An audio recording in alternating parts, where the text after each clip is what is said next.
تو میں مطمئن ہو گیا تھا، لیکن بولتے بولتے اس کی آواز بھر آ گئی۔ میں نے پوچھا، کیا آپ لوگوں نے اکرم کی ماں سے بھی اس سلسلے میں کوئی بات کی تھی؟ جی کئی بار کی تھی، آسیہ برا سا منہ بنا کر بولی۔ وہ بڑے الٹے دماغ کی بڈھی ہے۔ الٹے دماغ کی بڈھی؟ کیا مطلب؟ میں نے چونک کر آسیہ کی طرف دیکھا۔ میں بتاتا ہوں جناب، صدیق مستری نے کہا۔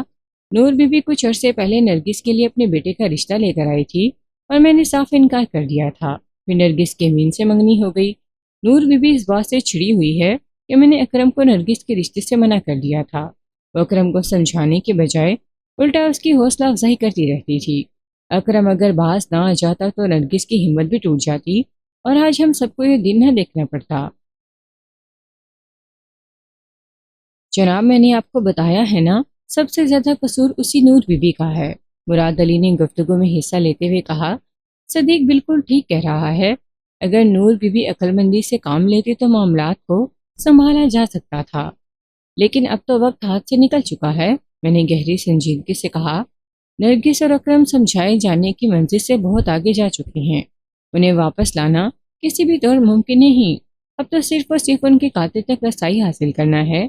آپ لوگ بتائیں یہ کام کس طرح ہو سکتا ہے؟ وہ تینوں باری باری ایک دوسرے کا چہرہ تکنے لگے۔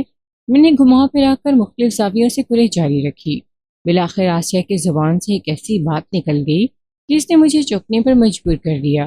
میرے ساتھ ہی مراد علی بھی چونک اٹھا تھا، کیونکہ وہ بھی اس واقعے سے آگاہ نہیں تھا۔ یہ چند روز پہلے کا واقعہ تھا۔ ان دنوں نرگس کی بھی منگنی نہیں ہوئی تھی۔ نرگس اکرم کو دیکھ کر ٹھنڈی آہیں بھرا کرتا تھا، اور اس نوجوان کا نام تھا صفدر۔ صفدر کا تعلق بھی سعید نگر ہی سے تھا۔ وہ جلال الدین کمہار کا بیٹا تھا۔ صفدر کہنے کا تو نوجوان تھا، مگر اس کو دیکھ کر یہی محسوس ہوتا تھا کہ صحت کا اسے خدا واسطے کا بیر رہا ہوگا۔ دھان پان اور لاغرسا۔ اکرم کو جب پتہ چلا صفدر بھی نرگس کا امیدوار ہے تو وہ غصے میں آ گیا، کیونکہ نرگس نے اکرم سے صفدر کی شکایت بھی کر دی تھی۔ نرگس کے مطابق صفدر اسے دیکھ کر گھٹیا قسم کی حرکتیں بھی کرتا تھا۔ اکرم اپنے غصے پر قابو نہ رکھ سکا اور اس نے صفدر کی بڑی ٹھیک ٹھاک ٹھکائی لگا دی تھی۔ صفدر کا چہرہ لہو لہان ہو گیا تھا۔ وہ چونکہ اکرم کے مقابلے میں بہت کمزور تھا، لہٰذا وہ اس کا کچھ نہیں بگاڑ سکا تھا۔ اکرم بے دریغ اسے پیٹتا رہا اور وہ مار کھاتا چلا گیا۔ مراد علی کو اتنی خبر تو تھی کہ گاؤں کے دو لڑکوں کی آپس میں لڑائی ہوئی تھی، لیکن وہ یہ نہیں جانتا تھا کہ اس دنگا فساد کے پیچھے وہی لڑکی چھپی ہوئی ہے۔ چند روز بعد وہ اپنے بیٹے کے لیے جس کا رشتہ مانگنے آنے والا تھا۔ آسیہ کی بات ختم ہوئی تو میں نے صدیق مستری کی طرف دیکھتے ہوئے پوچھا، تم کیا کہتے ہو صدیق؟ کیا صفدر ان دونوں کا قاتل ہو سکتا ہے؟ لگتا تو نہیں جناب، اس نے جواب دیا۔ اس میں اتنی ہمت نظر نہیں آتی۔ اکرم نے اسے جتنے بری انداز میں پیٹا تھا، اگر اس میں جرأت ہوتی تو وہ اس کا ہاتھ روکنے کی ضرور کوشش کرتا۔ اکرم نے جس وحشیانہ انداز میں صفدر کی پٹائی کی تھی، اسی کے پیش نظر میں اس زاویے پر سوچ رہا ہوں۔ میں نے گہری سنجیدگی سے کہا، صفدر کی پٹائی چونکہ نرگس کی وجہ سے ہوئی تھی، لہٰذا ہو سکتا ہے وہ اپنی ہزیمت کا بدلہ لینے کے لیے کسی موقع کے انتظار میں ہو۔ پچھلی رات اسے یہ موقع میسر آ گیا اور اس نے نرگس اور اکرم کو موت کے گھاٹ اتار دیا۔ ایسا سوچنا عین منطقی اور فطری عمل ہے تھانے دار صاحب، مراد علی نے کہا، لیکن میں نہیں سمجھتا صفدر ایسے جرأت کا مظاہرہ کر سکتا ہے۔ میں نے صفدر کو دیکھ رکھا ہے جناب، وہ چڑیا کے دل والا ایک کمزور سا لڑکا ہے۔ بہرحال میں اس چڑی مار صفدر کو ضرور چیک کروں گا۔ میں نے کہا، آپ مجھے اس کے گھر کا ایڈریس بتائیں۔ صدیق مستری نے فوراً ہی میری مطلوبہ معلومات فراہم کر دی۔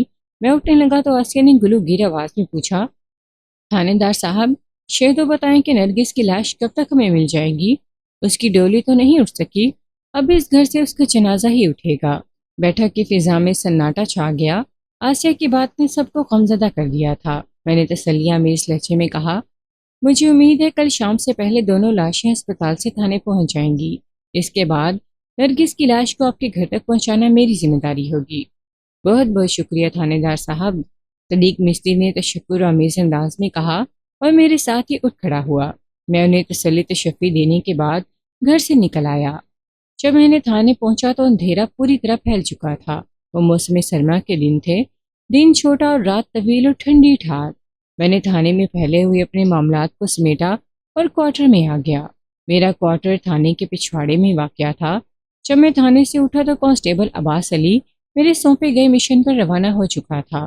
میں نے رات کا کھانا کھایا، عشاء کی نماز ادا کی اور گرم لحاف میں دبک گیا۔ پورا دن بھاگ دوڑ میں گزرا تھا اور بدن تھکن سے چور تھا، لیکن اس کے باوجود بھی اس رات میں دیر تک جگتا رہا اور دوہرے قتل کی اس پراسرار واردات کے بارے میں سوچتا رہا۔ نرگس اور اکرم کا قتل کوئی معمولی واقعہ نہیں تھا، یہ خاصا الجھا ہوا معاملہ تھا۔ نور بی بی نرگس اور اس کے گھر والوں سے خفا تھی، اور اگر اس نے اپنی خفگی نکالنے کے لیے نرگس کو کوئی نقصان پہنچانے کے بارے میں سوچا ہوگا تو پھر اکرم کا قتل کوئی معنی اور جواز نہیں رکھتا تھا۔ یوں ہی اگر دیکھا جاتا تو صدیق مستری اور آسیہ کو اکرم کی حرکتیں سخت ناپسند تھیں۔ اس نے ان کی بیٹی نرگس کو اپنے ہاتھوں کا کھلونا بنا رکھا تھا۔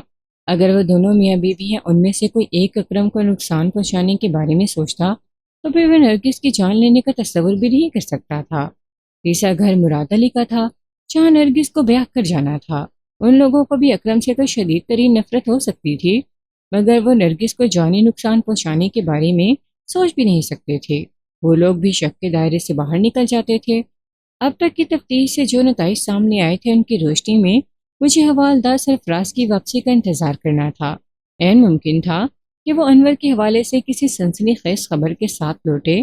اس کے ساتھ ہی مجھے آئندہ روز دو اہم کام بھی انجام دینا تھے۔ نمبر 1، آلۂ قتل کی تلاش کا دائرہ وسیع کرنے کی ضرورت تھی۔ کسی بھی قتل کی واردات میں آلۂ قتل کی بہت زیادہ اہمیت ہوتی ہے، جس کی بازیابی کے بعد قاتل تک رسائی نسبتاً آسان ہو جاتی ہے۔ نمبر 2، کل پہلی فرصت میں مجھے جلال الدین کمہار کے بیٹے صفدر کو تھانے بلا کر اس سے کڑی پوچھ گچھ کرنا تھی۔ اس واردات سے کچھ عرصے پہلے صفدر اور اکرم میں شدید نوعیت کا جھگڑا ہوا تھا، جس میں اکرم نے صفدر کو اچھا خاصا جسمانی نقصان پہنچایا تھا۔ اس بات کے امکانات کو نظر انداز نہیں کیا جا سکتا تھا کہ صفدر نے کسی گہری منصوبہ بندی کے بعد اکرم اور نرگس کو ٹھکانے لگا دیا ہو۔ اگرچہ وہ نرگس کا طلبگار تھا، تاہم اسے اس بات کا اچھی طرح اندازہ تھا کہ اکرم کے ہوتے ہوئے نرگس کو حاصل نہیں کیا جا سکتا۔ زور زبردستی کا ایک تجربہ اس نے کر کے دیکھ لیا تھا، جس میں اسے بری طرح ہزیمت اٹھانا پڑی تھی۔ اگلی صبح بڑی ہنگامہ خیز ثابت ہوئی۔ چودھری فرزند علی کی حویلی میں گزشتہ رات چودھری کے بالفاظ دیگر ڈکیتی کی خوفناک واردات ہو گئی۔ دن کا ابتدائی حصہ اسی سلسلے کی بھاگ دوڑ میں گزر گیا تھا، لیکن ڈکیتی کی اس واردات کا زیر نظر دورے قتل کی واردات کے ساتھ براہ راست کوئی تعلق نہیں تھا۔ تھانے میں بیٹھنے کا موقع دوپہر کے بعد ہی نصیب ہوا۔ میں اپنے کمرے میں آیا ہی تھا کہ اکرم کی بوڑھی ماں نور بی بی مجھ سے ملنے آ گئی۔ میں نے اسے اپنے پاس بلا لیا۔ وہ خاصی اجڑی ہوئی دکھائی دیتی تھی۔ سب سے پہلے اس نے مجھ سے اپنے مقتول بیٹے کے بارے میں ہی سوال کیا۔ تھانے دار صاحب، اکرم کی لاش کب تک اسپتال سے واپس آ جائے گی؟ کسی بھی مقتول کی لاش کے حوالے سے اس کے ورثہ کا یہ سوال بڑا تکلیف دہ اور دل گرفتہ ہوتا ہے، لیکن بہرحال کسی نہ کسی طرح اس کا جواب بھی دینا ہی پڑتا ہے۔ میں نے نور بی بی کی آنکھوں میں دیکھتے ہوئے تسلی بھرے لہجے میں کہا، مجھے امید ہے آج شام تک دونوں لاشیں سرکاری ہسپتال سے تھانے پہنچ جائیں گی، اور اگر دیر بھی ہوئی تو کل صبح لازماً آ جائیں گی۔ تم اس سلسلے میں پریشان نہیں ہونا، جیسے ہی لاشیں یہاں آتی ہیں میں تمہیں اس کی اطلاع دے دوں گا۔ اس نے ایک افسردہ سی سانس خارج کی، پھر بولی، تھانے دار جی، اکرم کے قاتل کے بارے میں کچھ پتہ چلا؟ آپ نے ابھی تک امین اور فضیلت کو گرفتار کیوں نہیں کیا؟ اچھا سوال کیا ہے تم نے نور بی بی، میں نے ٹھہرے ہوئے لہجے میں کہا۔ فضیلت اور امین کو میں نے اس لیے گرفتار نہیں کیا کہ میری تفتیش کے مطابق فضیلت قتل کی اس واردات میں ملوث نہیں ہے، اور جہاں تک امین کا تعلق ہے تو جس رات نرگس اور اکرم کا قتل کیا گیا، امین سعید نگر سے کوسوں دور موزہ شاہ کوٹ میں تھا۔ اب میں آتا ہوں تمہارے سوال کے پہلے حصے کی جانب۔ میں نے لمحاتی توقف کر کے سوالیہ نظروں سے نور بی بی کی طرف دیکھا تو اس کے چہرے پر الجھن نمودار ہو گئی۔ میں نے ایک گہری سانس لی اور اپنی بات کو مکمل کرتے ہوئے کہا، تم نے پوچھا ہے کہ اکرم کے قاتل کے بارے میں پتہ چلا یا نہیں، تو جب مقتول کے وارث اہم باتوں کو چھپائیں گے تو پولیس کس طرح قاتل کا سراغ لگا سکے گی؟ مقتول کے وارث؟ وہ بھونج کا نظر سے مجھے تکنے لگی۔ شی آپ کیا کہہ رہے ہیں تھانے دار صاحب؟ میں ٹھیک کہہ رہا ہوں نور بی بی، میں نے بدستور اس کی آنکھوں میں جھانکتے ہوئے کہا، لیکن اکرم کی وارث تو میں ہوں۔ اس کی حیرانی دو چند ہو گئی۔ میں نے تو آپ سے کچھ بھی چھپانے کی کوشش نہیں کی۔ آپ کا اشارہ صدیق مستری اور اس کی بیوی آسیہ کی جانب ہے۔ نہیں نور بی بی، میرا اشارہ صرف اور صرف تمہاری طرف ہے، مگر میں نے آپ سے کون سی اہم بات چھپائی ہے؟ اس کی الجھن پر گزرتے لمحے کے ساتھ بڑھتی جا رہی تھی۔ کیا تم اسی گاؤں میں بسنے والے کسی نوجوان صفدر کو جانتی ہو؟ صفدر؟ وہ چونکی؟ آپ جلال الدین کمہار کے لڑکے کی بات کر رہے ہیں؟ بالکل، میں اسی کا ذکر کر رہا ہوں۔ صفدر کو کیا ہوا ہے جی؟ کیا یہ سچ ہے نور بی بی کہ میں نے اس کے سوال کو نظر انداز کرتے ہوئے گمبھیر لہجے میں کہا، کچھ عرصے پہلے صفدر اور اکرم کے بھی زبردست جھگڑا ہوا تھا، جس میں اکرم نے مار مار کر صفدر کو لہو لہان کر دیا تھا۔ ہاں یہ سچ ہے جناب، اس نے اس بات میں گردن ہلائی۔ تم نے یہ بات مجھے کیوں نہیں بتائی تھی؟ میں سمجھی یہ کوئی خاص بات نہیں تھی، ان دونوں کے بیچ نرگس کی وجہ سے جھگڑا ہوا تھا۔ جی جی ہاں، اس نے جواب دیا، پھر چونکتے ہوئے لہجے میں بولی، آپ کو یہ قصہ آسیہ نے سنایا ہوگا۔ کسی نے بھی سنایا ہو، اس سے کیا فرق پڑتا ہے؟ میں نے جھنجھلاہٹ آمیز انداز میں کہا۔ اکرم اور صفدر کے درمیان نرگس کے معاملے پر جھگڑا ہوا تھا اور اکرم نے مار مار کر صفدر کا بھرکس نکال دیا تھا۔ وہ اس وقت تو کچھ نہ کر سکا، لیکن عین ممکن ہے اس نے موقع ملتے ہی اکرم اور نرگس کو ٹھکانے لگا دیا ہو۔ تو آپ کا مطلب ہے صفدر نے نرگس اور اکرم کو قتل کیا ہے؟ وہ عجیب سے لہجے میں بولی۔ ابھی میں اس بارے میں حتمی طور پر کچھ نہیں کہہ سکتا، میں نے صاحب گوئی کا مظاہرہ کرتے ہوئے کہا۔ ایک امکان ہے، میں ابھی صفدر کو تھانے بلا کر اس سے پوچھ گچھ کرتا ہوں، جو بھی حقیقت ہوگی سامنے آ جائے گی۔ لمحاتی توقف کر کے میں نے ایک گہری سانس لی، پھر اس کی تسلی کے لیے اضافہ کرتے ہوئے کہا، میں نے کل اپنے تھانے کے عملے کے 2 افراد کو مقبول آباد بھی روانہ کر دیا تھا، مجھے امید ہے وہاں سے کوئی حوصلہ بخش رپورٹ آئے گی۔ مقبول آباد کا ذکر سن کر اس کے کان کھڑے ہو کے جلدی سے بولی، وہاں آپ نے 2 بندوں کو کیوں بھیجا ہے جی؟ تمہارے بڑے بیٹے ولایت کے ہاتھوں فرید کا قتل ہوا تھا نا؟ میں نے وضاحت کرتے ہوئے کہا۔ فرید کا چھوٹا بھائی انور اور اس کے ماں باپ سعید نگر سے جانے کے بعد مقبول آباد میں بس گئے تھے۔ مجھے خدشہ ہے کہ کہیں اس دوہرے قتل میں انور کا ہاتھ نہ ہو، اس نے اپنے بڑے بھائی فرید کا بدلہ لینے کے لیے اکرم اور اس کی محبوبہ کو موت کے گھاٹ نہ اتار دیا ہو۔ ہاں جی، آپ ٹھیک کہہ رہے ہیں، وہ معنی خیز انداز میں گردن ہلاتے ہوئے بولی، ایسا ہو سکتا ہے، میرا تو ادھر دھیان ہی نہیں گیا تھا۔ میں نے مقبول آباد والی بات صرف اس لیے بتائی ہے تمہیں نور بی بی، میں نے اس کے چہرے پر نگاہ جماتے ہوئے کہا، کسی سے اس کا ذکر نہیں کرنا، ورنہ خواہ خواہ تفتیش میں روک پڑے گی۔ آپ فکر ہی نہ کریں تھانے دار صاحب، وہ گہری سنجیدگی سے بولی، میں یہ راز کسی کے ہاتھ نہیں لگنے دوں گی۔ آپ تو میرے اکرم کی موت کی گتھی سلجھانے کی کوشش کر رہے ہیں، میں بھی یہی چاہتی ہوں کہ آپ جلد از جلد اکرم کے قاتل کو گرفتار کر کے اسے عدالت سے پھانسی کی سزا دلوا دیں تاکہ میرا کلیجہ ٹھنڈا ہو جائے۔ ٹھیک ہے نور بی بی، میں نے تسلی آمیز لہجے میں کہا، تم زیادہ فکر مند نہیں ہو، میں بہت جلد نرگس اور اکرم کے قتل کا معمہ حل کر لوں گا۔ میں نے نور بی بی کو تشفی دے کر تھانے سے رخصت کر دیا۔ نور بی بی کی اپنی ایک مخصوص سوچ تھی، وہ جب بھی اس واردات کے مجرم کی گرفتاری یا اسے سزا دلوانے کی بات کرتی تھی تو اس کے منہ سے اکرم کا قاتل کے الفاظ ہی خارج ہوتے تھے، کبھی اس نے نرگس یا اکرم کا قاتل کے الفاظ استعمال نہیں کیے تھے۔ اس کے اس رویے سے خود غرضی اور نرگس سے اس کی قلبی عداوت جھلکتی تھی۔ وہ ایک اور معاملے میں بھی اسی سوچ کی حامل دکھائی دیتی تھی۔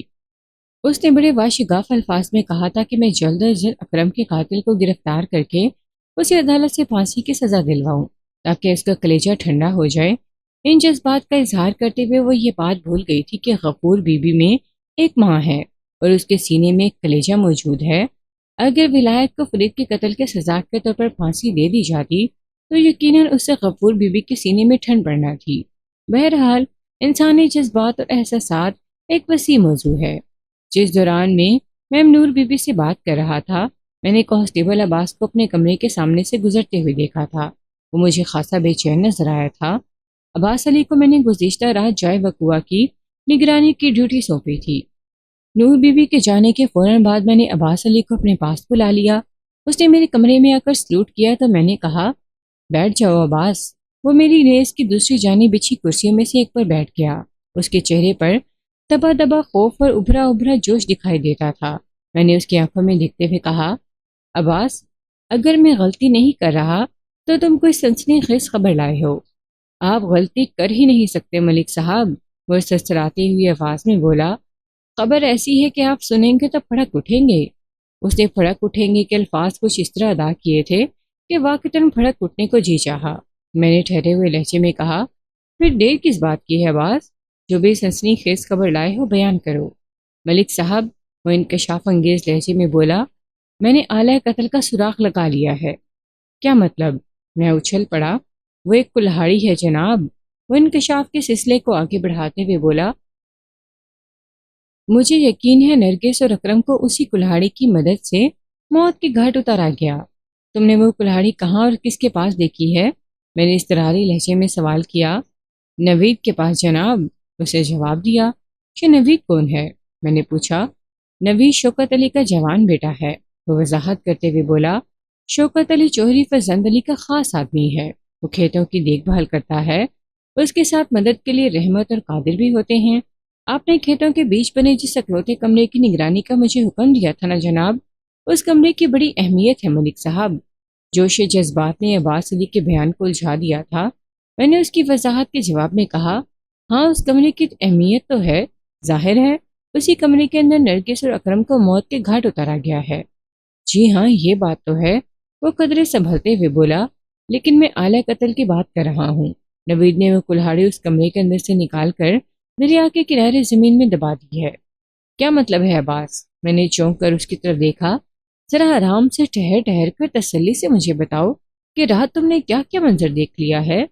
اس نے 2-3 گہری سانسیں لی، پھر بڑے رب کے ساتھ بتانے لگا، ملک صاحب میں نے جائے وقوع کی نگرانی کے لیے ایک ٹہلی کے درخت کا انتخاب کیا تھا۔ وہ خاصا گھنا درخت ہے۔ میں اندھیرا ہوتے ہی بآہستگی اس درخت پر نشیز جما کر بیٹھ گیا تھا۔ میں درخت کے جس تنے پر جم کر بیٹھا تھا وہاں سے وہ کمرہ اور دریا کا کنارہ بڑی وضاحت کے ساتھ نظر آتا تھا۔ آدھی رات کے لگ بھگ میں نے ایک سائے کو بڑھتے ہوئے دیکھا تو چونک پڑا۔ تاریکی کی وجہ سے میں اسے پہچان نہیں سکا تھا، تاہم میں نے پوری توجہ اس پر مرکوز کر دی۔ اسے لمحاتی توقف کر کے گہری سانس لی، پھر سلسلہ بیان کو آگے بڑھاتے ہوئے بولا، وہ بندہ سیدھا کمرے کی جانب بڑھ رہا تھا اور ساتھ ہی محتاط انداز میں دائیں بائیں بھی دیکھتا جا رہا تھا۔ صاف ظاہر تھا کہ وہ کوئی ایسا کام کرنے کا ارادہ رکھتا ہے جسے دوسروں کی نظروں سے چھپانا ضروری ہو۔ وہ کمرے کے سامنے آ کر رکا تو اس کے گھنگریالے بالوں نے مجھے چونکا دیا۔ مجھے یوں محسوس ہوا جیسے وہ سعید نگر کا ہی رہنے والا ہو، تاہم اتنے فاصلے سے اس کی شکل بھی ہی پہچان سکتا تھا۔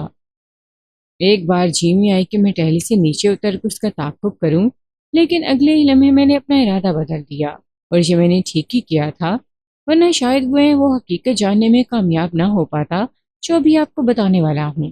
کانسٹیبل عباس علی قسطوں میں انکشاف کر رہا تھا، لیکن میں نے اسے ٹوکنے کی کوشش نہیں کی۔ تھوڑی دیر بعد وہ دوبارہ گویا ہوا، ملک صاحب میرے دیکھتے ہی دیکھتے گھنگریالے بالوں والا وہ بندہ کمرے کے اندر داخل ہو گیا۔ تھوڑی دیر کے بعد جب وہ باہر نکلا تو اس کے ہاتھ میں کوئی چمکدار چیز دیکھ کر میں چونک اٹھا۔ جلد ہی مجھے اندازہ ہو گیا کہ وہ کوئی کلہاڑی تھی۔ اس نے مذکورہ کلہاڑی کو بڑی احتیاط کے ساتھ تھام رکھا تھا۔ کمرے سے نکلنے کے بعد بھی اس نے چھپنا نظر سے گرد و پیش کا جائزہ لیا، پھر دریا کے کنارے کی جانب بڑھنے لگا۔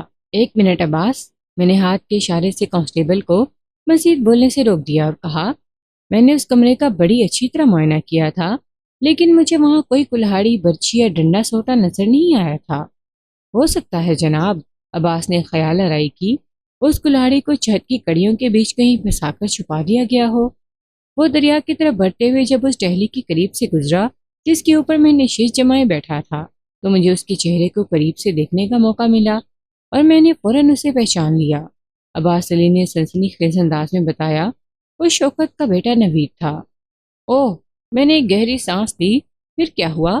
کیا تم نے درخت سے اتر کر نوید کا تعاقب کیا یا ٹہلی پر بیٹھ کر ہی اس کی نگرانی کرتے رہے تھے؟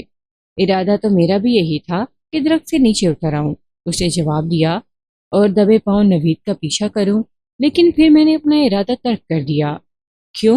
میں نے بے ساختہ پوچھ لیا۔ اس کی ضرورت ہی پیش نہیں آئی ملک صاحب، وہ بڑے اعتماد سے بولا۔ نوید دریا کے کنارے پر پہنچ کر رک گیا تھا۔ میں سمجھ گیا کہ وہ کلہاڑی کو ٹھکانے لگانے کے ارادے سے وہاں پہنچا تھا۔ دریا کا کنارہ درخت پر بیٹھے بیٹھے بڑا واضح نظر آ رہا تھا، لہٰذا میں توجہ سے اس کی کارروائی دیکھنے لگا۔ میں نے سوچتی ہوئی نظر سے عباس کو دیکھا اور پوچھا، نوید نے دریا کے کنارے کیا کارروائی کی ہے؟ نوید نے دریا کے کنارے پر ایک جگہ زمین کو کھودا اور کڑھاری کو کھدی ہوئی جگہ پر رکھ کر مٹی برابر کر دی۔ عباس علی نے جواب دیا، اوپر سے اس نے زمین ایسی کر دی تھی کہ پتہ نہ چلے جہاں کی مٹی کھود کر کچھ دبایا گیا ہے۔ کیا تمہیں اچھی طرح یاد ہے نوید نے وہ کلہاڑی کس مقام پر دبائی تھی؟ میں سیدھا ہو کر بیٹھ گیا۔ تم مذکورہ مقام کی نشاندہی کر سکتے ہو؟ 101% کر سکتا ہوں ملک صاحب، وہ سینے پر ہاتھ مارتے ہوئے بولا۔ آپ ابھی چلیں میرے ساتھ، میں آپ کو اس جگہ پہنچا دیتا ہوں۔ میں ضرور چلوں گا تمہارے ساتھ، میں نے اس بات میں گردن ہلاتے ہوئے کہا۔ پہلے تم اپنی کہانی مکمل کر لو، ہو سکتا ہے اس میں کوئی اور کام کی بات نکل آئے۔ نوید نے کلہاڑی کو زمین میں دبانے کے بعد کیا کیا تھا؟ وہ جدھر سے آیا تھا ادھر ہی لوٹ گیا، عباس نے بتایا۔ واپسی میں اس نے تمام تر احتیاط کو بالائے طاق رکھ دیا اور تیز تیز قدموں سے گاؤں کی جانب بڑھنا شروع کر دیا تھا۔ میں نے قطع کلامی کرتے ہوئے پوچھا، کیا تم پھر بھی درخت کے اوپر ہی بیٹھے رہے تھے؟ نہیں جناب، اس نے بڑی شدت سے نفی میں گردن ہلائی۔ اب ٹہلی کے اوپر بیٹھے رہنے کی ضرورت نہیں تھی، لہٰذا میں فوراً نیچے اتر آیا اور محفوظ فاصلے رکھ کر نوید کا تعاقب کرنے لگا۔ کیا نوید سیدھا اپنے گھر گیا تھا؟ میں نے پوچھا۔ اسی نفی میں گردن ہلائی اور بتایا، نہیں ملک صاحب، گاؤں میں داخل ہونے کے بعد اس نے اپنے گھر کا رخ نہیں کیا تھا، بلکہ اپنے گھر کی مخالف سمت نکلے ہوئے وہ بیری والے کھو کی جانب بڑھ گیا تھا۔ میں نے اس کا تعاقب جاری رکھا اور بیری والے کھو سے تھوڑے فاصلے پر پہنچ کر رک گیا۔ کھو پر گاؤں ہی کا ایک نوجوان نوید کا منتظر تھا۔ دونوں میں مختصر سی بات ہوئی، ان کی آواز میری سماعت تک نہیں پہنچ سکی تھی۔ وہ دونوں واپسی کے لیے مڑے تو میں اچک کر ایک درخت کی اوٹ میں ہو گیا۔ وہ اسے سمت پلٹے تھے۔ اگر میں فوری طور پر خود کو تنی کی آڑ میں نہ چھپاتا تو میرے دیکھ جانے کے قوی امکانات تھے۔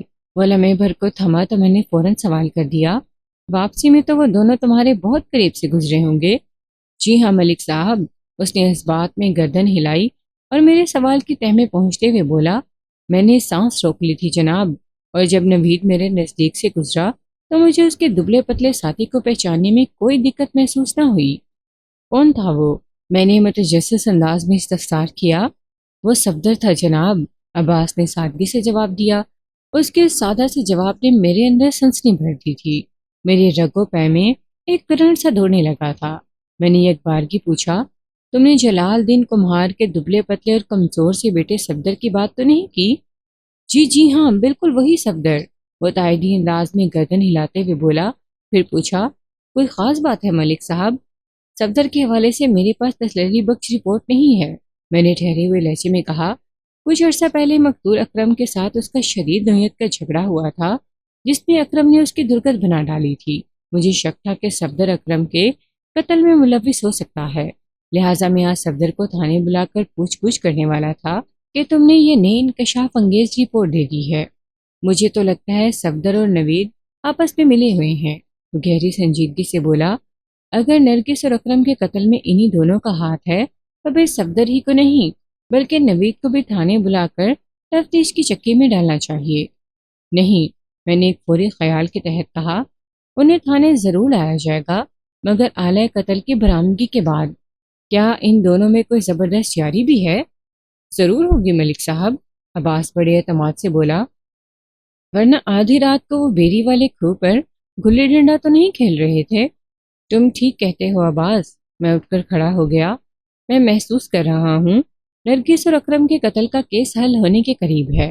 ہمیں ابھی اور اسی وقت ان دونوں کو گرفت میں لے کر دریا کی طرف جانا چاہیے۔ کانسٹیبل عباس نے فوراً میرے خیال کی تائید کر دی۔ لگ بھگ 1 گھنٹے کے بعد میں اور کانسٹیبل عباس علی پوری تیاری کے ساتھ نکلے اور نہایت ہوشیاری کے ساتھ ہم نے یکے بعد دیگرے صفدر اور نوید کو پکڑ لیا۔ پہلے میں نے انہیں باقاعدہ گرفتار کر کے ہتکڑی نہیں لگائی تھی، لیکن انہوں نے مجھے اس کام کے لیے مجبور کر دیا۔ صفدر کی صحت تو گئی گزری کہنا ہی مناسب تھا، تاہم نوید خاصا پھرتیلا ثابت ہوا۔ جب میں انہیں گاؤں سے پکڑ کر دریا کی طرف لے جا رہا تھا تو نوید نے ایک پہلوانی داؤں مار کر کانسٹیبل کی گرفت سے خود کو آزاد کروا لیا تھا۔ نہ صرف آزاد کروا لیا تھا بلکہ وہاں سے فرار ہونے کی کوشش بھی کی تھی، تاہم میں نے بروقت کارروائی کر کے اسے قابو کر لیا تھا۔ اب دونوں کو ہتکڑی پہنانا لازمی ٹھہرا تھا۔ میں نے دونوں کو ایک ایک ہاتھ کو آہنی زیور سے آراستہ کرنے کے بعد زنجیر کا دوسرا سرا اپنے ہاتھ میں پکڑ لیا۔ پھر انہیں دھکیلتے کھینچتے ہوئے ہم دریا کے کنارے پر پہنچ گئے، جہاں کے نشاندہی عباس علی نے کی تھی۔ بعد ازاں مجھے معلوم ہوا کہ نوید کبڈی کا بہت اچھا کھلاڑی تھا۔ وہ دونوں راستے بھر بڑے پریشان رہے تھے۔ ان کی کیفیت کو دیکھ کر مجھے تو یہ اندازہ ہو گیا تھا کہ نرگس اور اکرم کے قتل سے ان کا گہرا تعلق ہے، ورنہ وہ یوں حواس باختہ ہو کر بھاگنے کی کوشش نہ کرتے۔ جب ہم مطلوبہ مقام پر پہنچے تو میں نے دریا کی زمین کی جانب اشارہ کرتے ہوئے خاصے جارحانہ انداز میں نوید سے پوچھا، اس جگہ کو پہچانتے ہو؟ نہیں، وہ بوکھلاہٹ آمیز انداز میں بولا۔ شاہ کیا ہے، آپ ہمیں ادھر کیوں لے کر آئے ہیں؟ ایک خطرناک مگرمچھ دریا میں سے نکل کر اس زمین کے اندر گھس گیا ہے، میں نے طنزیہ لہجے میں کہا۔ تم اسے کھود کر باہر نکالو گے؟ ہمارے ساتھ ہی گاؤں کے کئی افراد بھی مطلوبہ مقام پر پہنچ گئے تھے اور ہمارا تماشا دیکھ رہے تھے۔ ان لوگوں میں یقیناً جلال الدین کمہار اور شوکت علی شامل نہیں تھے، ورنہ وہ مجھ سے سوال ضرور کرتے کہ میں ان کے بیٹوں کے ساتھ کون سا کھیل کھیل رہا ہوں۔ جب دفن کر رہے تھے اس وقت تعلق یاد نہیں آیا تھا، میں نے کڑک دار لہجے میں کہا۔ چلو کھودو اس زمین کو اور سب کو نکال کر دکھاؤ، پچھلی رات تم نے یہاں کیا دبایا تھا؟ اس کے چہرے پر خوف کے سائے لہرانے لگے۔ اب تک وہ محض اس لیے اکڑ رہا تھا کہ شاید کسی ہیلے بہانے سے اس کی جان چھوٹ جائے، لیکن اب تو اس کی جان پر بنائی تھی۔ جب کوئی جائے فرار باقی نہ رہی تو اسے بحالت مجبوری میرے حکم کی تعمیل کرنا پڑی۔ جلد ہی اس نے دریا کی نرم اور گیلی زمین میں سے آلائے قتل یعنی تیز پھل والی ایک خطرناک کلہاڑی برآمد کر لی۔ جب میں نے اس کے جرم کا ذکر کیا تو وہ آئیں بائیں شائیں کرنے لگا، لیکن میں اس کے چکر میں آنے والا نہیں تھا۔ کانسٹیبل عباس علی نے مجھے جو رپورٹ دی تھی وہ نوید اور صفدر کو فٹ کرنے کے لیے کافی تھی۔ آلائے قتل کی دستیابی کے بعد میرا کام نہایت ہی آسان ہو گیا۔ مجھے اور کسی ثبوت کی ضرورت نہیں تھی۔ میں نے جائے وقوع پر ہی نوید کی اچھی خاصی دھنائی کر دی۔ جلد ہی اس کا باپ بھی وہاں پہنچ گیا۔ شوکت علی نے اپنے بیٹے کے بچاؤ کے لیے مجھ پر دباؤ ڈالنے کی کوشش کی، لیکن میں نے اس کی ایک نہ سنی اور نوید صفدر کو کھینچتے ہوئے تھانے لے آیا۔ اس رات میں نے ان دونوں کو حوالات میں رکھا اور تفتیش کا عمل بھی ساتھ ساتھ جاری رہا۔ صفدر جیسا کہ اس کی صحت ہی سے ظاہر ہوتا تھا، تفتیش کا مزہ چکھنے میں ناکام رہا اور ابتدائی مرحلے پر اس نے زبان کھول دی۔ اس کے اقبال کے بعد نوید کے انکار کی گنجائش باقی نہیں رہی تھی۔ تھوڑی چھترول کے بعد وہ بھی پٹڑی پر آ گیا اور اس نے نرگس اور اکرم کے بے ایمانہ قتل کا اقرار کر لیا۔ میں نے دونوں کا اقبالی بیان نوٹ کر لیا۔ واقعات کے مطابق نوید اور صفدر میں گہری دوستی تھی۔ وہ دونوں مختلف اوقات میں نرگس اور اکرم کی وجہ سے ذلت اٹھا چکے تھے۔ ایک موقع پر جب نوید نے نرگس سے زیادہ ہی فری ہونے کی کوشش کی تو نرگس نے اس کے منہ پر تھوک دیا تھا۔ وہ اپنی بے عزتی کو دل میں رکھے کسی سنہری موقع کی طاق میں تھا۔ دوسرا واقعہ صفدر کے ساتھ پیش آ گیا جب نرگس کی وجہ سے اکرم نے مار مار کر اسے لہو لہان کر دیا تھا۔ دونوں دوستوں نے اپنی ہزیمت کا انتقام لینے کے لیے نرگس اور اکرم کو عبرتناک انجام سے دوچار کرنے کا منصوبہ بنا لیا۔ چند روز تک انہوں نے نہایت ہی احتیاط کے ساتھ نرگس اور اکرم کے میل ملاپ کا جائزہ لیا اور یہ جاننے میں کامیاب ہو گئے کہ وہ رات کی تاریکی میں کھیتوں میں بنے ہوئے کمرے میں ملاقات کرتے ہیں۔ چنانچہ وقوع کی رات انہوں نے کارروائی کا فیصلہ کیا اور جب نرگس اور اکرم راز و نیاز میں مصروف تھے تو نوید نے کلہاڑی کے پے در پہ وار کر کے انہیں موت کی نیند سلا دیا۔ صفدر اتنا ہمت والا نہیں تھا کہ اس خونی مشن میں وہ نوید کا ساتھ دیتا۔ وہ کمرے سے تھوڑے فاصلے پر کھیتوں میں موجود تھا۔ دوہرے قتل کی اس واردات کا ذمہ دار صرف اور صرف نوید تھا۔ جب نوید کو محسوس ہوا کہ میں نے مذکورہ کمرے کو تفتیش کا خصوصی نشانہ بنا رکھا ہے تو اسے فکر ہوئی کہ کئی کلہاڑی میرے ہاتھ نہ لگ جائے۔ قتل کی واردات کے بعد کلہاڑی کو اس نے کمرے کی چھت کی کڑیوں میں چھپا دیا تھا۔ وہ کلہاڑی کو کمرے سے نکالتے ہوئے ہماری نظر میں آ گیا اور اس طرح خوفناک کھیل اپنے منطقی انجام کو پہنچ گیا۔ عدالت نے نوید کو عمر قید اور صفدر کو 5 سال کی سزا سنائی تھی۔ 3 روز کی کاری محنت کے بعد میں یہ عقدہ کھولنے میں کامیاب رہا تھا۔ حسد اور حرص کی آگ انسان کو جلا کر ختم کر دیتی ہے اور عقدہ جیسی عبرتناک کہانیوں کو جنم دینے کا موجب تھی۔